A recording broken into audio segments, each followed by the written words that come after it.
waxaan u raynaa naftayna iyo maalkayna intay Soomaali ku jiraan ma khayri doon howlgalla culus ay ciidamada xaquudarka deegaanka ka fuliyeen qaybo kamid ah gobolka Shabeellaha Dhexe ayaa lagu dilay xubno iyo horjoogayaal ka tirsan qawaariijta taas oo dabarjab cusub ku ah kooxda horjooga Cabdullaahi Faaduud ayaa lagu dilay deegaanka Tawakkal oo hoos tagta degmada Masaajid Calguduud kadib howlgal ay ciidamada deegaanka sameeyeen halkaasi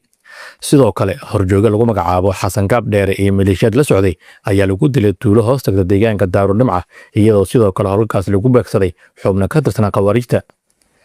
dhanka Mahaday ciidamada xaquudarka deegaanka ayaa sidoo kale la xaqiijiyay inay dileen laba xubnood oo kooxda ka tirsan kuwaas oo qorsheynaya in miinooyin ku dhibaateeyaan shacabka waxaana halkaas ku fashilmay qorshayaashooda guulahan ayaa muujinaya in ciidamada deegaanka ay si joogto ah ula socdaan dhaqdhaqaaqa qawaariijta ee door muhiim ah ka qaadanayaan badbaadinta shacabka iyo sugidda amniga deegaanadooda